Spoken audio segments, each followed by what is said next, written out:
नमस्कार, teaching material में आप सभी का स्वागत है। दोस्तों, आज मैं आपके लिए हिंदी की पाठ्य योजना 16 लेकर आई हूं, जिसमें हमारा प्रकरण है आश्रम का अनुमानित व्यय। देखते हैं ये पाठ्य योजना कैसे बनी है। सबसे पहले हम एक बॉक्स बनाएंगे जिसपे दिनांक, विषय हिंदी, उप विषय गद्य, कक्षा 7, कालांश 6, समयावधि 35 मिनट। प्रकरण हो जाएगा आश्रम का अनुमानित व्यय। पहला पॉइंट आएगा सामान्य उद्देश्य का। हमने यहाँ पर 4 सामान्य उद्देश्यों को लिया है, जिसमें पहला होगा बच्चों को हिंदी के प्रति रुचि उत्पन्न कराना, दूसरा होगा बच्चों को शब्द उच्चारण का शुद्ध ज्ञान कराना, तीसरा बच्चों की कल्पना शक्ति का विकास कराना, फोर्थ होगा बच्चों में तर्क वितर्क शक्ति का विकास कराना। अगला पॉइंट आएगा हमारा विशिष्ट उद्देश्य का, जिसपे लिखेंगे बच्चों आश्रम के अनुमानित व्यय नामक पाठ से परिचित हो सकेंगे। दूसरा, बच्चे आश्रम का अनुमानित व्यय नामक पाठ के माध्यम से सामाजिक विकास कर सकेंगे। ये क्या हो जाएंगे, हमारे विशिष्ट उद्देश्य हो जाएंगे। सहायक सामग्री हो जाएगी चौक, स्वच्छक, चार्ट, संकेतक, रोलर बोर्ड, श्यामपट आदि। पूर्व ज्ञान होगा बच्चों के पूर्व ज्ञान को नवीन ज्ञान से जोड़ना। इसके बाद हमारा अगला पॉइंट आता है प्रस्तावना कौशल का। यहाँ पर हम 2 कॉलम बनाएंगे। पहला होगा छात्र अध्यापिका क्रियाएं और दूसरा होगा छात्र छात्र क्रियाएं। इसमें जो क्वेश्चन होते हैं वो एक दूसरे से कोरिलेट करते हैं। दोस्तों, अगर आपको हमारा वीडियो पसंद आए तो प्लीज हमारे चैनल को लाइक, सब्सक्राइब एंड शेयर करना ना भूलें। पहला होगा संस्कार कितने प्रकार के होते हैं। छात्र छात्र क्रिया पे लिखेंगे संस्कार 16 प्रकार के होते हैं। दूसरा प्रश्न, 16 संस्कार में 14वां संस्कार कौन सा है। उत्तर होगा 16 संस्कार में 14वां संस्कार वानप्रस्थ संस्कार है। थर्ड क्वेश्चन होगा वानप्रस्थ संस्कार को और किस नाम से जाना जाता है। छात्र छात्र क्रिया पे लिखेंगे वानप्रस्थ संस्कार को वानप्रस्थ आश्रम भी कहा जाता है। फोर्थ क्वेश्चन हो जाएगा आश्रम के बारे में आप क्या जानते हैं। ये क्या हो जाएगा, समस्यात्मक प्रश्न हो जाएगा। फिर अगला पॉइंट आता है उद्देश्य कथन का, जिसपे लिखेंगे बच्चों आज हम आश्रम का अनुमानित व्यय नामक पाठ का विस्तार पूर्वक अध्ययन करेंगे। ये क्या हो जाएगा, हमारा उद्देश्य कथन हो जाएगा। हमारा अगला जो पॉइंट आता है वो आता है प्रस्तुतिकरण एवं विकास का। सबसे पहले हम यहाँ पर 6 कॉलम बनाएंगे। पहला होगा शिक्षण बिंदु, दूसरा होगा शिक्षण उद्देश्य, तीसरा होगा छात्र अध्यापिका क्रियाएं, फोर्थ होगा छात्र छात्र क्रियाएं, फिफ्थ होगा विधि प्रविधि एवं सहायक सामग्री, 6 होगा मूल्यांकन। सबसे पहले शिक्षण बिंदु पे लिखेंगे आदर्श वाचन, शिक्षण उद्देश्य पे लिखेंगे उद्देश्य एवं विशिष्टीकरण, छात्र अध्यापिका क्रिया पे लिखेंगे छात्र अध्यापिका आदर्श वाचन करेगी, छात्र छात्र क्रिया पे लिखेंगे विद्यार्थी अपनी पाठ्य पुस्तक में लिखेंगे, विधि प्रविधि हो जाएगी पाठ्य पुस्तक विधि। दूसरा शिक्षण बिंदु होगा स्वस्वर वाचन, शिक्षण उद्देश्य पे लिखेंगे विद्यार्थियों में उच्चारण क्षमता का विकास कराना, छात्र अध्यापिका क्रिया पे लिखेंगे छात्र अध्यापिका के साथ साथ विद्यार्थी भी वाचन करेंगे, छात्र छात्र क्रिया पे लिखेंगे छात्र अध्यापिका के निर्देशानुसार विद्यार्थी भी वाचन करेंगे। विधि प्रविधि क्या हो जाएगी, स्वस्वर वाचन विधि। इसके बाद आती है हमारी अगली विधि जो आती है वो आती है मौन वाचन विधि। शिक्षण उद्देश्य पे लिखेंगे विद्यार्थियों पे मनन क्षमता का विकास कराना, छात्र अध्यापिका क्रिया पे लिखेंगे छात्र अध्यापिका मौन वाचन के लिए कहेगी, छात्र छात्र क्रिया पे लिखेंगे विद्यार्थी मौन वाचन करेंगे, विधि प्रविधि हो जाएगी मौन वाचन विधि।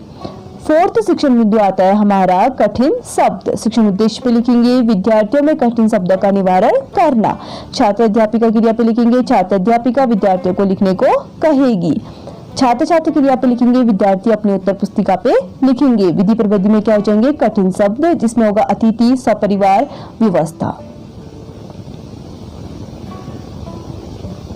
दोस्तों, हमने यहाँ पे 4 पॉइंटों को देखा। पहला था आदर्श वाचन, जिसमें क्या करेगी छात्र अध्यापिका पाठ का आदर्श वाचन करेगी। फिर होगा स्वस्वर वाचन, जिसमें क्या होंगे विद्यार्थी भी छात्र अध्यापिका के साथ क्या करेंगे वाचन करेंगे। फिर आता है मौन वाचन, जिसमें क्या करेंगे मौन वाचन करेंगे। कठिन शब्द, फोर्थ आता है हमारा कठिन शब्द, उस पैरा में आए हुए कठिन शब्दों को छात्र अध्यापिका क्या करेगी ब्लैक बोर्ड वर्क पे लिखेगी। उसके बाद जो हमारा 5th पॉइंट आता है वो आता है व्याख्यान, शिक्षण उद्देश्य पे लिखेंगे विद्यार्थियों में व्याख्यान विधि का ज्ञान कराना। ये क्या हो जाएगा हमारा शिक्षण उद्देश्य हो जाएगा। फिर आएगा छात्र अध्यापिका क्रिया पे छात्र अध्यापिका स्पष्टीकरण, यहाँ पर आप देख सकते हैं हमने जिस पैरा का स्पष्टीकरण कर रखा है उसे एक चार्ट के में लिखकर यहाँ पर दर्शा रखा है। अगर आप चाहें तो उसे ऐसे दर्शा सकते हैं। छात्र अध्यापिका स्पष्टीकरण पे हम लिखेंगे, यह पाठ गांधी जी द्वारा रचित है। इसे पढ़कर हम यह जान सकते हैं कि गांधी जी कितनी सूझबूझ व समझ से काम करते थे। यह आश्रम का अनुमानित व्यय का न्योर उन्होंने पेश किया। उनका मानना है कि उनके आश्रम में 40 से करीब लोग होंगे तथा कुछ समय 50 भी हो सकते हैं। हर महीने औसत 10 अतिथियों के आने की संभावना है। अतिथियों के बारे में यह भी अनुमान लगाया जा सकता है कि 3 से 5 अतिथि सपरिवार भी आ सकते हैं। इसलिए स्थान की व्यवस्था ऐसी होनी चाहिए कि सपरिवार वाले लोग अलग रहें, बाकी अतिथि एक साथ। आश्रम में 3 रसोई हो और मकानों की कुल संख्या 50,000 वर्ग फुट क्षेत्रफल में बने हो तो सब लोगों की रहने लायक जगह हो जाएगी।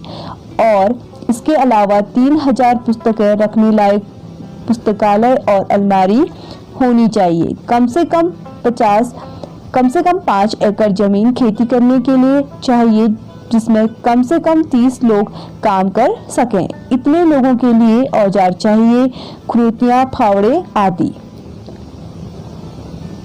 छात्र छात्र क्रिया पे लिखेंगे, विद्यार्थी ध्यानपूर्वक सुनेंगे। विधि प्रविधि क्या हो जाएगी? व्याख्यान विधि हो जाएगी।